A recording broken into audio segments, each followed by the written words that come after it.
천사여 찬송이 저 천사여 찬송이 높이 불러서 이 광활한 천지에 울리 주 하나님 앞에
우리 삶의 참 소망 되시는 하나님께 다시 한번 찬양 올려드리기 원합니다.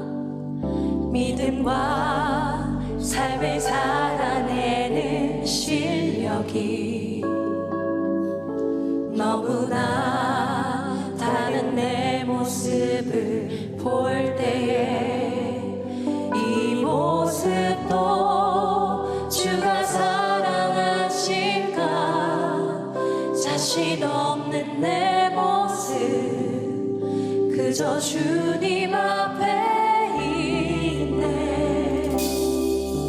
나 같은 자도 살아나여 주시고 한 번도 나를 떠나지 않으셨네. 아픔 속에 주를 찾게 여긴 날 꾸짖지 않으시고 내 손 잡아주시네. 오직 주님 안에 오직 주님 안에 두려움 없네. 고난을 통해 날 만드심을 믿네. 주님만이 내 모든 것 되시네. 주의 강한 손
He brings to those who love the sweet fulfillment of the secret longing.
Your dreams come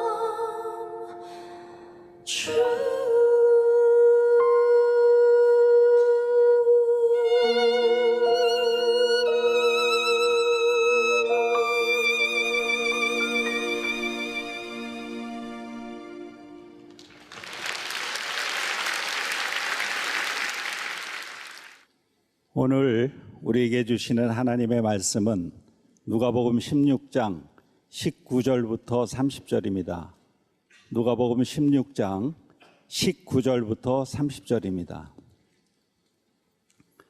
한 부자가 있어 자색 옷과 고운 베옷을 입고 날마다 호화롭게 즐기더라.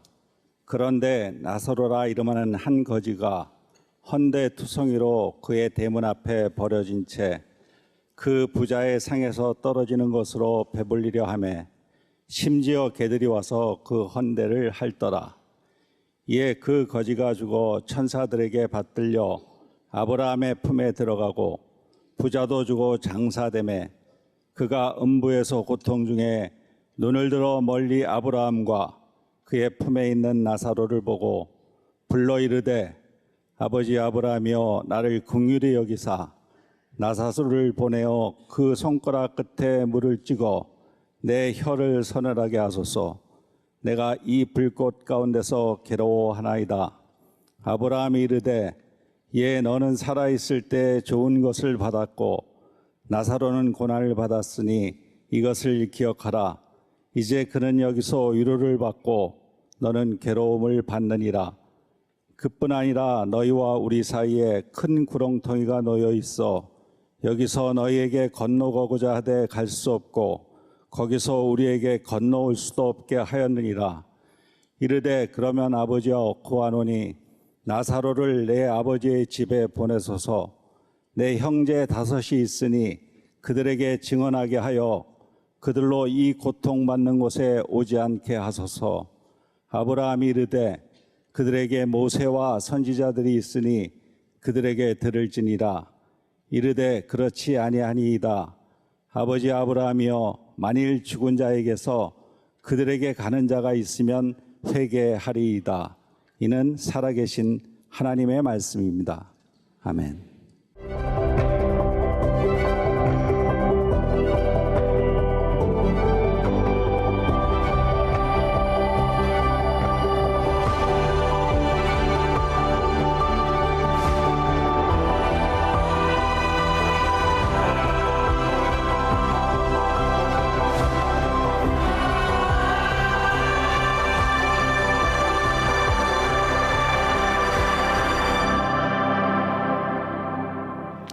예수님의 비유 시리즈를 쭉 이렇게 나누면서 제가 설교를 준비하고 설교를 하지만 예수님의 비유 가운데 정말 이런 맥이 있구나. 저도 새롭게 깨닫게 되는 게 있어요.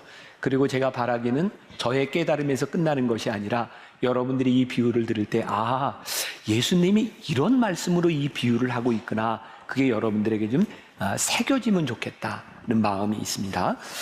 왜 예수님은 이런 비유를 오늘 여기서 말씀하고 있을까? 오늘 우리가 너무나 잘 아는, 이미 여러분들 머릿속에는 저 비유하면 저런 설교일 거야라고 예측이 될지도 모르겠어요. 존 메가더 목사님은 하나님 나라의 비유라는 책에서 예수님의 비유 12개를 추려서 하나님 나라에 대하여 말씀을 하고 있다, 이런 책을 썼고, 제가 오늘 비유에도 목사님의 책을 좀 많이 참고를 했습니다. 그런데 제가 볼 때 예수님의 비유는 이런 12개를 골라내는 것뿐만 아니라 전체가 다 하늘나라에 대한 통찰을 가지고 이 비유를 말씀하고 있구나, 저는 그 맥이 느껴집니다. 그리고 그 핵심에는 하나님의 마음을 전하고자 하는 예수님의 마음이 있어요.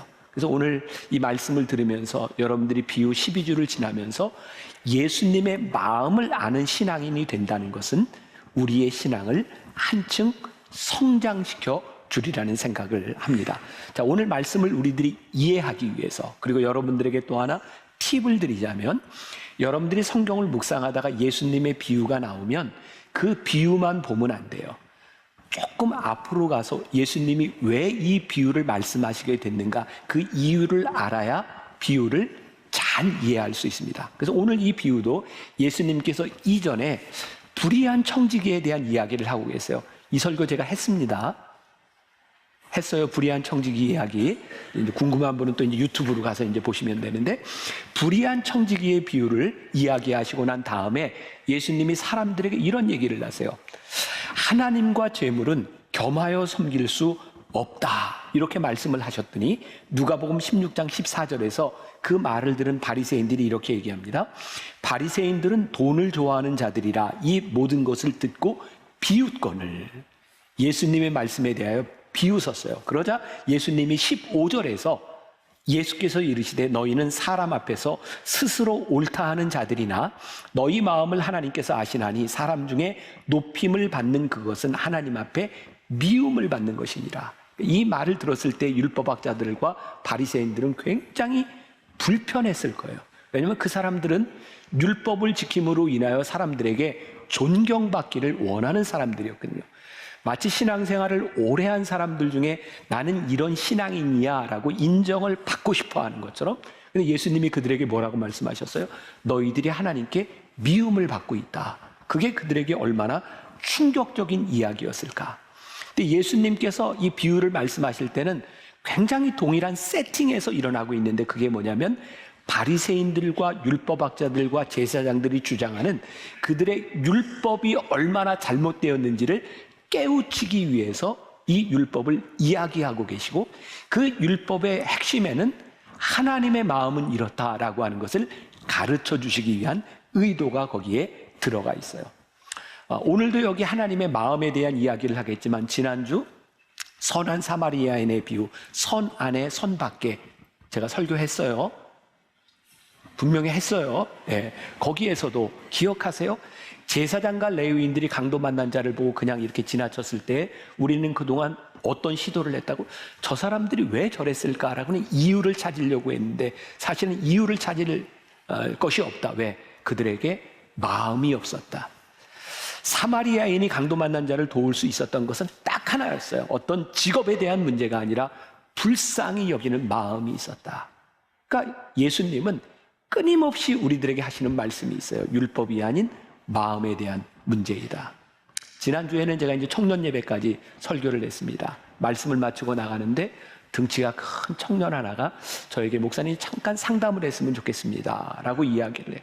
제가 이제 여러 사람들을 만나야 되니까 여기서 잠깐 얘기해 보시오 그랬더니 그 등치가 큰 청년이 저에게 목사님 제가 형사입니다. 근데 목사님 제가 범인을 잡을 때면 늘 고민이 되는데 내가 잡는 저 범인들을 얼마나 사랑하고 제가 얼마나 용납을 해줘야 될까요? 그래서 이제 그 설교를 들으면서 강도 만난 자의 이웃, 우리가 이웃이 되어줄 수 없는 사람들에게 이웃이 되어준다는 것에 대한 고민이 되었다는 거예요. 제가 그 형사 청년에게 이렇게 얘기를 했습니다. 그래 정말 귀한 고민이야. 그런데 그 범인들에 대한 그런 마음도 있지만 이 범인으로 인하여 아픔을 당하고 있는 피해자를 생각해봐. 그렇다면 우리들이 얼마나 용납하고 사랑해야 되기 참 어려운 일이잖아요. 근데 우리 성도들이 오늘 와서 이 예배를 드리면서 말씀을 들을 때는 대개 어떤 꿈을 꾸는가 하면 오늘 이 설교 시간을 통하여 목회자인 제가, 설교자인 제가 여러분 이렇게 살아가세요. 마치 공식에 대입을 하면 답이 나오는 것처럼 삶에 대한 어떤 원칙들을 이렇게 이야기해 줬으면 좋겠다는 마음을 가지고 있는지 몰라요. 마치 율법을 지키는 사람이 율법은 이런 거야 라고 생각하는 것처럼. 근데 저는 우리가 좋은 신앙을 가지기 위해서는 어떤 공식에 대입하는 신앙이 아니라 하나님의 마음으로 인하여 우리들이 고민하기 시작할 때 전 진짜 좋은 신앙이 될 수 있다고 생각해요. 제가 그 형사 청년에게 이렇게 얘기를 했습니다. 네가 범인을 잡으면서 이런 것 때문에 고민하며 살아가는 한 너는 절대로 잘못되지 않을 거야. 우리의 신앙의 가장 큰 문제는 언제부터인가 우리들이 율법적이 되어서 고민하지 않고 율법을 적용하려고 할 때 우리는 율법학자와 바리새인 같은 회칠한 무덤과 같은 자들이, 위선적인 자들이 될 수 있는 거예요. 그래서 저는 예수님의 비유를 통해서 우리들에게 고민을 많이 가져다 주는 것은 어쩌면 우리들의 신앙에 훨씬 더 좋은 도움이 되는 이야기가 아닐까라는 생각이 들어요. 존 맥어더 목사님은 그의 책에서 오늘 이 부자와 나사로의 비유는 예수님 가르침의 절정이다 이렇게 표현을 했어요. 이 말씀의 어떤 부분일까요? 부자는 죽어서 천국에 가고 거지는 그냥 막 들으면 안 돼요. 담임 목사를 믿지 마세요. 틀리는 건 틀리는 거로 들어야 돼요. 부자는 죽어서 지옥에 가고 거지는 죽어서 천국에 갔다고 하는 이 극단적인 이야기를 통하여 예수님이 무엇을 말씀하려고 하고 있는가?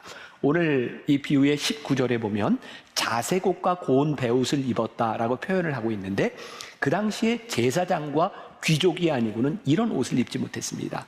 그리고 매일 잔치를 참여하고 손님을 초청한 것으로 봐서 이 사람이 얼마나 많은 재산과 영향력이 있는 사람이었는가라고 하는 것을 알게 됩니다. 그리고 24절과 25절에 우리들이 좀 주목해서 볼 부분이 있는데 불러 이르되 아버지 아브라함이여.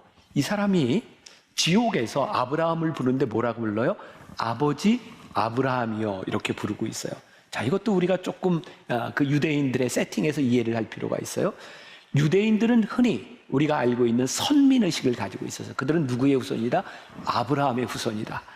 그러니까 여기 있는 이 부자는 지금 지옥에 가 있지만 아브라함을 아버지로 부르는, 그들은 선민의식을 가지고 있고 우리는 하나님께 선택받았기 때문에 천국에 간다고 굳게 믿고 있었던 사람인 거예요. 근데 지금 이 사람이 지옥에 있는 거예요. 그런데 아브라함이 이 사람의 이야기를 듣고 이렇게 대답을 합니다. 얘야, 이렇게 이야기를 해요. 얘야라고 하는 말은 아들아 이런 말입니다. 아브라함도 이 사람을 아들이라고 부르고 있는 거예요. 분명히 그러니까 이 세팅은 어떻게 되어 있는 거예요? 선민의식을 가지고 있는 유대인 중에 유대인, 그리고 유대인 중에 유대인들은 어떤 사람이냐면 율법을 잘 지키는 사람인 거예요. 자, 그럼 여기에서 우리들이 의문이 들어야 되는 거예요. 이 부자가 지옥에 와 있는 이유, 이 부자 스스로도 그렇고 아브라함도 너는 유대인이라고 이야기하는 율법을 철저하게 지키는 사람이 분명한데 왜 이 사람은 굶주린 나사로를, 가난한 자를 살피는 일을 하지 않았을까? 이런 의문을 가지고 우리들이 보는데 여기에 대한 단서가 있어요. 21절 우리 같이 한번 보겠습니다. 졸지 않도록 같이 읽겠습니다. 시작. 그 부자의 상에서 떨어지는 것을로 배부리려 하매 심지어 개들이 와서 그 헌대를 핥더라.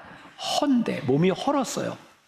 썩어서 냄새가 나고 고름이 나요. 개들이 그 헌대를 핥더라. 근데 우리들이 성경에 보면 이렇게 몸이 헐어서 고름이 나는 사람들은 어떤 병을 가진 사람일까요? 우리가 옛날에는 문둥병이라고 했는데 요즘 이제 나병이라고 표현을 하죠. 문둥병, 나병을 가진 사람인 거예요.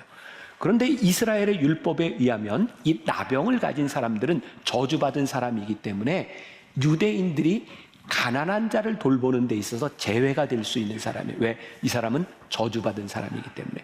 그러니까 지금 부자는 그의 집 앞에 있었던 그 거지 나사로를 돌보지 않았는데 이유가 뭐냐면 그가 생각하고 있는 율법의 기준에 의하면 이 사람은 돌보지 않아도 된다고 하는 정당성을 가지고 있는 거예요. 이 구조에서 우리들이 이해를 해야 왜 부자가 지금 지옥에 가 있는가라고 하는 것을 우리들이 이제 이해를 할 수 있게 되는 거죠. 자, 지난주 말씀과 우리들이 잇대어서 우리들이 본다면 우리들에게 제일 무서운 게 뭐냐면 우리들의 선을 긋고 우리들의 율법을 이렇게 정해놓고 우리들이 정당성을 부여하는 거예요. 문제는 우리들이 정당성을 부여하는 이 율법이라고 하는 것 때문에 하나님의 마음이 우리들에게 보이지 않는 것이죠. 그래서 오늘 이 비유를 통해서도 예수님은 너희의 율법에 대한 문제가 아니라 하나님이 너희에게 무엇을 이야기하시고 하나님은 어떻게 생각하실까를 보라는 거예요. 그리고 성경을 보니까 예수님께서는 율법학자들이나 제사장들이 생각하고 있었던 그 범주의 사람들, 버림받은 사람들을 찾아가서 예수님은 그들에게 말씀을 전해주셨고 그들에게 하나님의 마음을 보여주셨던 거예요. 우리에게 문제가 뭐라고요? 우리들이 생각하고 있는 기준에 대한 것이 아니라 하나님의 마음이 우리들에게 들어온다면 그건 다른 차원의 문제가 된다는 거죠. 자, 제가 이번 주에 시내에서 이렇게 약속이 있어서 길이 막히는 바람에 제가 그냥 좀 지하철을 좀 타고 와야 되겠다. 그래서 오랜만에 지하철을 타고 오다가 그냥 무료해서 책을 한 권 읽게 되었어요. 근데 그 책이 모든 날이 은혜스럽다라는 책이었어요. 이 책 혹시 누가 썼는지 아세요? 제가 썼어요. 제가 썼는데, 자, 제가 이게 농담이 아니라 좀 심각하게 이야기하는 건데, 제가 지하철 안에서 이 책을 제가 썼던 글들을 쭉 읽으면서 제 마음에 너무 좋았어요. 그 좋은 이유는 제가 아침마다 묵상하고 에세이 글을 쓰면서 제가 썼던 글 속에 제일 노력했던 게 뭐냐면 하나님의 마음을 알기를 원하는 마음으로 이 글을 썼고, 제가 제 책을 보다가 이거 우리 성도들한테 꼭 읽혀야 되겠다는 마음이 진심으로 들었어요. 이번 주간에 제가 어떤 기자하고 인터뷰를 하는데 책을 가지고 이제 인터뷰를 하게 되었는데 그 기자가 말미에 저에게 이렇게 묻더라고요. 목사님, 2024년도에 나온 책 중에 우리나라 기독교인들에게 책을 하나 추천해 준다면 어떤 책을 추천해 주겠습니까? 근데 제가 정말 남사스러운 일이지만 나는 이 책을 2024년도에 최고의 책으로 나는 내가 추천하고 싶다는, 여러분 제가 어떤 마음인지 아세요? 우리 성도들이 하나님의 마음을 가지고 좀 고민했으면 좋겠다. 그래서 이번 연말 연시에 여러분들 주변에 정말 하나님의 마음을 알고자 하는 사람들에게 이 책을 선물하고 나눴으면 좋겠다. 이건 제가 다른 마음에 진짜 제 속에 있는 마음이에요. 그리고 오늘 이 말씀과 연관되는 한 가지 부분들을 여러분들에게 좀 읽어드리려고 합니다. 한번 들어보세요. 어느 모임에서 들은 이야기입니다. 평생을 목회하고 온 은퇴한 목사님이 후배 목사님에게 그러더랍니다. 나는 목회에 실패했어. 평생 하나님만 바라보면 되는 줄 알았어. 그렇게 하나님만 바라보며 달려왔지. 후배 목사님은 이해가 되지 않았습니다. 목회는 하나님만 바라보면 되는 게 아닌가요? 그러자 은퇴한 목사님이 이렇게 말했다고 합니다. 사람을 봐야지. 하나님이 사랑하시는 사람을 봐야지. 하나님이 나를 목사로 만든 것은 양을 돌보라고 하신 건데 난 하나님만 바라보면 되는 줄 알았어. 하나님이 사랑하시는 양을 보지 않았어. 참 귀한 말씀이라는 생각이 들었습니다. 하나님을 사랑한다는 말이 정작 하나님이 사랑하라고 맡겨주신 사람들을 사랑하지 않는 핑계가 될 수 있다는 것 말입니다. 하나님이 사랑하시는 사람들이 눈에 들어와야 비로소 하나님의 마음이 뭔지 제대로 알 수 있을 것 같은데 말입니다. 그 다음은 안 읽어드려요. 사서 보세요. 더 안 읽어드려요. 근데 제가 아침마다 묵상을 할 때 제가 이런 생각을 품고 있었구나. 그리고 오늘 말씀하고 이렇게 연결이 되는 지점들을 바라보게 됩니다. 그렇구나. 하나님의 마음을 바라보기를 원하시는구나. 하나님의 마음이 있는 사람들에 대하여 우리들은 어떤 생각을 가지고 있는가. 존 맥아도 목사님이 오늘 비유를 보면서 이렇게 이야기를 합니다. 우리가 생각하고 싶지 않더라도 이 비유는 하나님을 믿는 사람들에게 내세 천국과 지옥에 대하여 생각하게 만드는 비유이다. 우리가 하나님을 믿는다면 우리들이 천국과 지옥에 대하여, 오늘 이 불타는 지옥이 우리들에게 공포심을 만들어주는 것이 아니라 우리들이 어떻게 해야 하늘나라에 갈 수 있느냐는 원리를 우리들에게 말씀하고 있는데, 그 원리가 뭐냐면 너희들이 여기에서 하나님 나라의 다스림, 하나님 나라의 원리 가운데 살아야 너희들이 하나님 나라에 갈 수 있다는 거예요. 저에게 그런 생각이 들더라고요. 하나님 나라의 다스림을 받지 않는 우리들이 하나님 나라의 통치의 방식에 대하여 우리 동의하지 않는 우리가 죽어서 천국에 간다면 그 천국이 즐거울까? 나는 천국에 가지도 못할 뿐만 아니라 천국이 고역이 될 수도 있다고 생각해요. 우리에게 진짜 기쁨은 하나님 나라의 방식에, 하나님 나라 통치의 방식에 동의하는 우리가 그 삶의 방식으로 살아갈 때 천국이 우리들에게 기쁘고 감사한 것이 될 수 있지 않을까. 그래서 오늘 우리들이 이 말씀 가운데 적용해야 될 부분이죠. 우리는 어떻게 이 말씀을 우리의 것으로 만들 수 있을까? 오늘 이 비유 가운데 두 부류의 인간들이 있음을 보게 됩니다. 첫 번째, 세상적으로는 부유하지만 방탕한 사람의 유형을 보여주고 있는 거예요. 오늘 본문에 등장하는 이 부자, 이미 부자라는 이야기를 했는데 이 사람이 뭘 했냐? 날마다 잔치를 벌였다는 거예요. 모르겠어요. 저는 이렇게 이해가 되더라고요. 이 사람이 아브라함을 아버지라 부르고 있지만 날마다 잔치를 베푼 것으로 보아 이 사람이 안식일을 제대로 지키는 사람은 아니었다. 어쩌면 굉장히 방탕한 사람이었다라는 생각이 듭니다. 이 사람이 지옥에 가게 된 이유죠.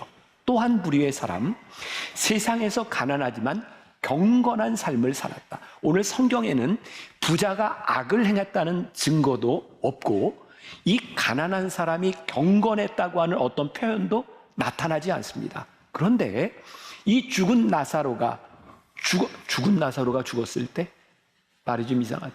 그냥 들으세요. 그냥 죽었을 때 성경에 보니까 천사들에게 받들려라고 되어 있어요. 그러니까 이 성경의 내용은 다 나오지 않지만 이 사람이 경건한 삶을 살았기 때문에 천사들의 받들려 올려갔다라고 하는 것을 보게 되는 거죠. 자, 우리가 주의해야 될 것, 이 부자가 지옥에 가고 이 가난한 거지가 천국에 갔다고 하는 것, 이것은 일반화하려고 하는 것은 아니라고 생각이 들어요. 그러나 개연성은 충분하다는 거예요. 우리가 잘 아는 성경 구절 중에 마태복음 19장 24절에 이런 말씀이 있어요. 낙타가 바늘길을 통과하는 것이 부자가 하늘나라에 들어가는 것보다 쉽다. 이 말은 거의 불가능하다는 얘기예요.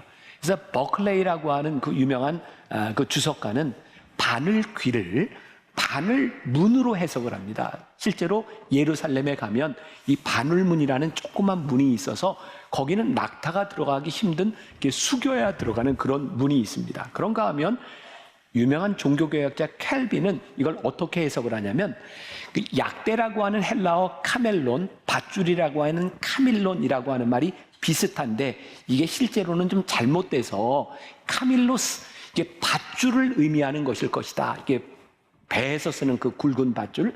그래서 그렇게 해석을 하면 밧줄을 바늘귀에 끼는 것도 역시 불가능한 일이에요. 그런데 랑게라고 하는 사람, 이런 거 기억 하나도 안 해도 제가 잘난 척하는 겁니다. 뭐 이렇게 바클레이, 뭐 켈빈, 뭐 랑게라는 사람이 이렇게 이야기를 해요. 이 비유는 그냥 문자 그대로 이해하는 게 맞다. 결국 뭘 이야기하냐면 부자가 천국에 들어가는 것은 어렵다라고 하는 것을 이야기합니다. 좁은 문입니다. 이유가 뭘까요?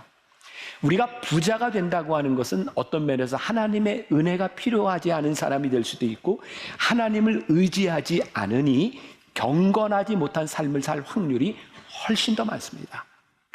그러니까 여기 예배를 드리는 여러분들 가운데 나는 부자야 라고 생각하는 사람이 있다면 여러분들은 천국 가기가 힘들다. 그런 개연성에 대해서 이야기를 하는 거예요. 그리고 가난한 사람은 경건할 확률이 훨씬 더 많습니다. 여러분 생각해 보세요. 여러분들이 질병으로 많은 고통을 겪을 때 우리는 하나님 앞에 의지하면서 경건해요. 남자분들은 대부분 동의할 거예요. 군대에서 얼마나 믿음이 좋았어요. 근데 군생활 마치고 나오니 또 그 모양이 되잖아요. 고3 수험생을 둔 엄마들이 얼마나 열심히 기도했어요. 아이들 시험 끝나고 나면 그 믿음이 어디 갔는지 몰라요. 사실은 우리들이 물질에 대한 문제뿐만 아니라 우리들이 갈급하고 가난할 때 우리는 경건할 확률이 훨씬 더 많다는 걸 부인하지 못해요. 우리는 지금 이 기독교 역사 가운데서 한국 교회를 바라보며 목회자의 타락하는 모습들을 많이 봤어요. 근데 여러분들, 목회자의 타락, 저도 그 개연성 중에 하나겠죠. 대개 어떤 상황에서 타락이 이루어지나요? 성정의 정점에서. 하고 싶은 모든 일들이 교회에서 되어질 때 목회자는 타락하기가 참 쉽습니다. 왜? 내가 더 이상 하나님의 도우심이 아니어도 내 마음대로 될 수 있다고 하는 것이 얼마나 무서운 일인지 몰라요. 언젠가 제가 여러분들에게 그런 이야기를 했나요? 은퇴를 한 2, 3년 앞에는 목사님들이 마지막 목회가 그렇게 잘 된답니다. 뭐를 하든지 교인들이 잘 따라와주고, 그래서 그분들에게 그런 생각이 들어요. 아, 이제 되는구나, 이제 목회할 만하구나. 근데 사실은 교인들이 2, 3년만 참자, 그리고 그냥 해주는 건데, 그 생각에 들어가면 목회 말년에 굉장히 비참해질 수 있다는 이야기를 합니다. 우리의 마음대로 할 수 있고 우리들이 무언가를 가지고 있다고 하는 것이 우리들이 하나님 앞에 천국에 들어가기가 얼마나 힘든지 오늘 예수님께서 그 이야기를 하고 계신 거죠. 그런데 이 부자가 지옥에 가서 보니까 안타까운 마음, 진짜 부자가 진심으로 이야기를 하고 있는 것 같아요. 27절과 28절 같이 한번 보겠습니다. 시작. 이르되 그러면 아버지여 구하노니 나사로를 내 아버지의 집에 보내소서. 내 형제 5이 있으니 그들에게 증언하게 하여 그들로 이 고통받는 곳에 오지 않게 하소서. 지금 부자는 진심으로 이 지옥에서 내 형제 5이 여기에 오지 않았으면 좋겠어. 그래서 나사로를 보내달라고 이야기를 하는 거예요. 그러자 29절에서 아브라함이 이르되 그들에게 모세와 선지자들이 있으니 그들에게 들을지어다 라고 말을 합니다. 자, 부자의 생각은 뭐예요? 죽은 나사로가 짠 하고 나타나면 우리 형제들이 이 말을 듣고 이들은 지옥에 오지 않을 거야. 근데 아브라함은 무슨 생각을 해? 아니야, 그거 다 쓸데없어. 이미 그들에게는 이미 선지자들의 이야기, 율법이 그들에게 주어져 있어. 생각해 보니까 진실은 무엇일까? 사람들은 죽은 자가 살아서 와서 증거해도 그렇게 듣지 않습니다. 요한복음 11장에 죽은 나사로, 예수님께서 죽은 나사로를 살리셨는데 그 죽은 나사로가 살아난 것을 보면서 어떤 사람은 예수님을 믿기도 했지만 그때 그 자리에 있었던 사람들이 예수님을 죽여야 되겠다고 생각합니다. 죽은 자가 살아와도 믿지 않아요. 근데 지금 이 비유를 통해서 말씀하시는 것, 죽은 자가 살아오는 기적에 대한 문제가 아니라 너희들에게 주어진 말씀, 성경, 그것을 너희들이 듣고 잘 살아가느냐, 이것이 문제라는 거예요. 그리고 제가 오늘 흥미로운 사실을 하나 알려드릴까요?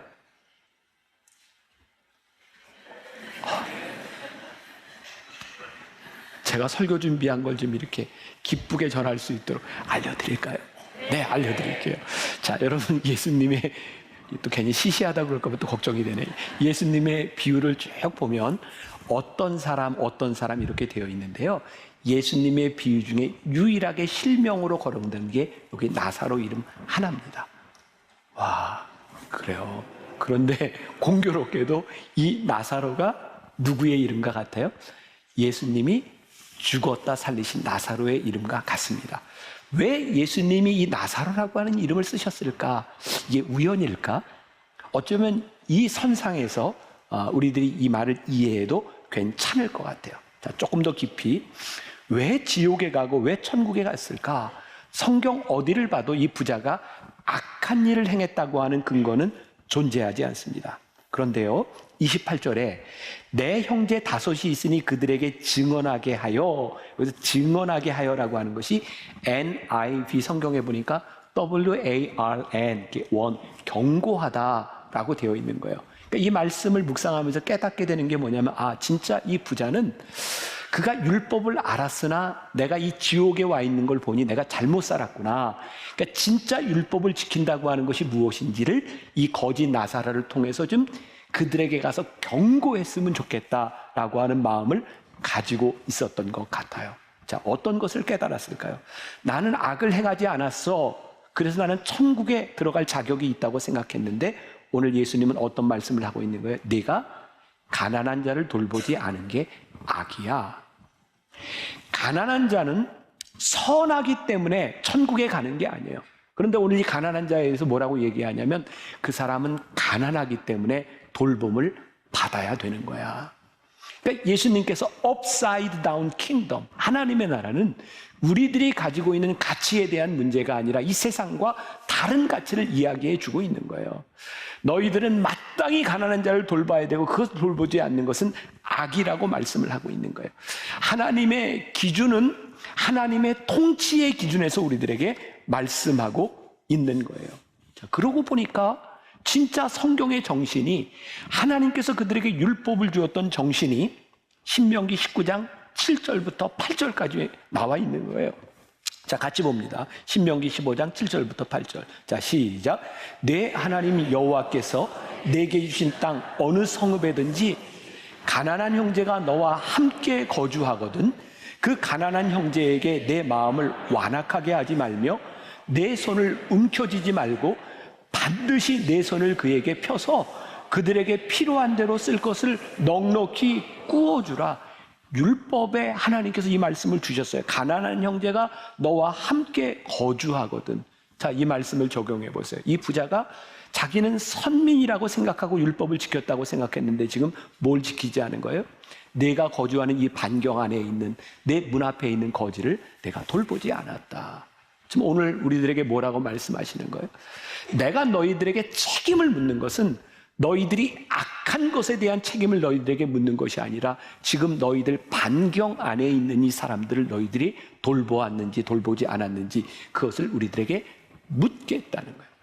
실제적으로 우리들이 삶을 어떻게 살아가고 있는지를 하나님께서 물어보시겠다는 거예요. 우리 묵상팀 중에 한 분이 이런 글을 저에게 넘겨주셨어요. 2023년 1월 21일자 매일경제에 나와 있는 기사였는데 미국에 있는 부자들은요, 주가가 폭락하면 오히려 그 도네이션하는 가난한 사람들을 돕는 액수가 높아진답니다. 저는 사실 미국 사회를 보면서 뭐 여러 가지 문제가 있죠. 그렇지만 미국 사람들 안에 흐르고 있는 크리스찬 정신, 기부하고 어려운 사람들을 돕는 것들은 우리보다 훨씬 더 잘 되어 있습니다.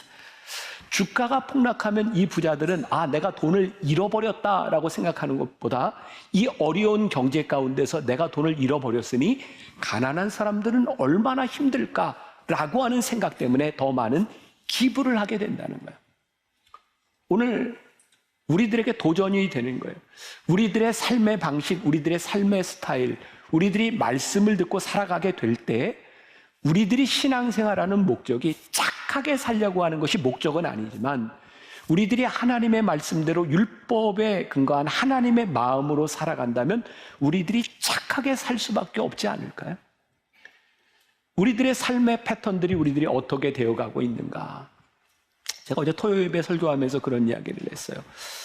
우리 교회 여자 청년들이, 크리스찬 여자 청년들이 꿈꾸는 게 뭐냐면 좋은 교회 오빠를 만나는 거예요. 그런데 교회 오빠가 그렇게 많지를 않아요.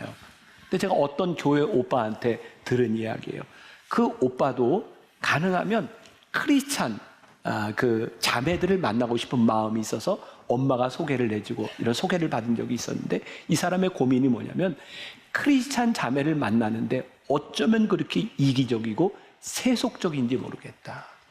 제가 그 이야기를 들으면서 우리들이 하나님을 믿고 하나님을 믿는 사람을 만나기를 원하지만 내가 지극히 이기적이고 세속적이 된다고 하면 우리는 크리스찬의 삶의 방식을 살아가는 사람들이 아닌 거예요. 저는 이 말씀이 우리들에게 충분히 도전이 돼야 된다고 생각해요. 내가 예수를 믿으니 내가 얼마나 예수님을 믿는 사람으로서 우리들이 어떻게 살아가고 있는가. 오늘 예수님께서 하시고 싶었던 이야기.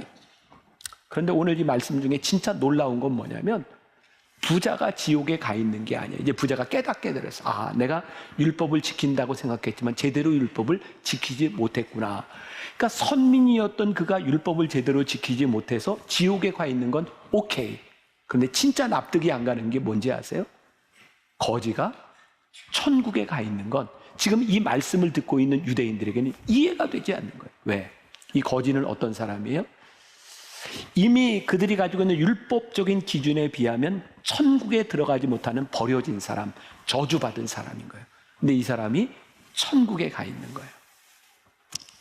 우리들의 기준과 우리들의 마음 가운데도 그런 생각을 해요. 야, 저 사람은 진짜 예수 잘 믿고 착하고 천국 가겠다. 그리고 여러분들 스스로 그래도 나는 천국 가겠지 이러는 사람이 있을지도 모르고 그 사람은 절대로 못 간다 이런 사람이 있죠. 그런데 천국에 들어가 보면 우리들의 생각과 정말 다른 일들이 펼쳐질 거라는 거예요. 또 그런 얘기도 들어보셨죠? 어떤 사람이 이렇게 교인이 죽어서 천국에 갔는데 보니까 예수님께서 교인들이 이렇게 천국에 오면 너희들 왔니? 이렇게 반갑게 맞아주시는 것까지는 좋은데 어느 날 그 교회 담임 목사님이 천국에 왔는데 예수님이 막 예수님 보좌에서 내려와 네가 왔구나 그러면 막 이렇게 안아주더래요. 그래서 이 사람이 예수님께 항변했대잖아요. 예수님, 아니 세상에 살 때도 목사님들하고 평신도 하고 차별받았는데 천국에서도 이래도 되는 겁니까? 예수님이 뭐라 그랬더니 야, 목사가 진짜 오랜만에 왔다. 내가 진짜 환영하지 않고는 안 되겠다. 저는 그 말에 전적으로 공감합니다. 목사로서 목사기 때문에 천국에 가는 것 아닙니다. 우리들이 하나님 앞에 어떤 사람이 하늘나라에 가게 될지는 하나님의 마음으로 하나님의 뜻대로 사는 사람들이어야 갈 수 있는 거예요. 예수님이 지금 이 비유를 통해서 무엇을 말씀하고 싶은 거예요? 너희의 기준과 너희의 정당성이 아니다. 이 나사로는요, 말씀을 마무리합니다. 하나님의 도움받는 자라고 하는 그런 뜻을 가지고 있어요. 근데 여러분들 볼 때 이 나사로가 하나님께 도움을 받은 것처럼 보이나요? 나사로는 가난하게 살다가 죽었어요. 그런데 추측해 볼 수 있는 게 있어요. 나사로는 평생을 가난하게 살았지만 하나님은 그를 버리지 않으셨다는 거예요. 저는 이 말씀 가운데 진짜 중요한 게 있다. 혹시 여러분들 가운데 내가 부자라고 하는 마인드를 가지고 있다면 거기에 대해서 하시는 말씀도 있지만 오늘 여러분들 가운데 질병과 경제적인 어려움과 여러분들의 삶의 많은 고통 가운데 하나님 나를 버리신 것 같아 라고 생각하는 사람이 있다면 절대로 하나님이 그 사람들을 버리지 않으셨다는 거예요. 경건한 거지를 하나님 포기하지 않으시고 하나님은 그를 끝까지 잊지 않으시고 그를 천국에 데려가신 것을 보게 되는 거예요. 부자에게 있어서 경고의 말씀인 동시에 이 말씀은 가난한 자들을 향한 하나님의 축복과 약속의 말씀인 거예요. 우리가 잘 알고 있는 산상수훈에 마음이 가난한 자는 복이 있나니, 그건 마태복음이고요. 누가복음에는 가난한 자는 복이 있나니. 우리의 마음이 가난하든 우리의 생활이 가난하든 하나님이 우리를 잊지 않으시기 때문에 하나님의 도움받는 자라고 하는 이 거지 나사로 하나님이 끝까지 잊지 않으시고 그를 붙잡아 주셨다고 하는 것 우리들이 기억해야 돼요. 부자가요 지옥에 가서 아브라함에게 뭐라고 부탁을 해요? 저기 나사로에게 부탁해서 물을 좀 찍어다가 내 혀에 좀 찍어 발라주게 하세요. 여러분들이 이 느낌을 어떻게 받았는지 모르지만 이 부자는 지옥에서도 부자 마인드를 가지고 있어요. 와서 좀 찍어달라 그래요. 이 사람은요 평생을 그런 생활 방식으로 살았던 사람이에요. 오늘 우리들에게 요구하는 여러분들이 이 세상에서 하늘나라의 방식으로 살아간다고 하는 것, 여러분들이 어떻게 살아가야 될지, 하나님이 절대로 우리를 포기하지 않는 그 하나님에 대한 신실한 믿음을 우리들이 가지며 포기하지 말고 끝까지 경건한 믿음의 길을 가라고 우리들에게 말씀하고 있는 거예요. 자, 오늘 우리 말씀을 생각하면서 하나님 한 번도 나를 같이 한번 찬양했으면 좋겠고, 여러분들이 어느 편에 서 있는지 모르지만 이 찬양을 하며 하나님 앞에 우리들이 기도할 수 있으면 좋겠습니다. 하나님 한 번도 나를, 하나님 한 번도 나를 실망시킨 적 없으시고 언제나 공평과 은혜로 나를 지키셨네. 다시 한번 하나님 한 번도, 하나님 한 번도 나를 실망시킨 적 없으시고 언제나 공평과 은혜로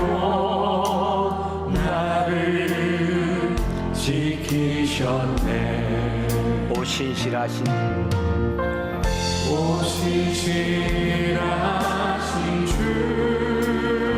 오 신실하신 주 오 신실하신 주 내 너를 떠나지도 않으리라 내 너를 버리지도 않으리라 약속하셨던 주님 그 약속을 지키사 우리들에게 신실하신 하나님을 드리기를 우리가 거짓 나사로처럼 하나님 나를 버리셨다고 하나님 나를 지키시지 않는다고 내가 하나님 앞에 버림받았다고 생각할 때에 하나님이 우리에게 말씀하시고 내가 너를 포기하지 않는다 내가 너를 버리지 않았다 내가 너를 붙잡아줘 끝까지 경건한 삶을 살아가고 있었던 이 거짓 나사로를 붙잡아 주셨던 하나님을 기억합니다. 혹시 우리가 하나님 앞에 하나님 없이도 살아갈 수 있을 것처럼 부자 같은 생각을 가지고 그렇게 살아가지 않았는지 우리의 선을 가지고 우리의 기준을 가지고 인간을 판단하며 내 삶의 정당성을 가지고 하나님의 마음을 무시하고 살아가지 않았는지 우리의 모습을 바라보게 하여 주옵소서. 오 주님 하나님 앞에 우리들이 올바른 믿음의 사람 올바른 믿음의 기준으로 설 수 있게 해주시옵소서. 내 너를 버리지도 않으리라 약속하셨던 주님 그 약속을 지키사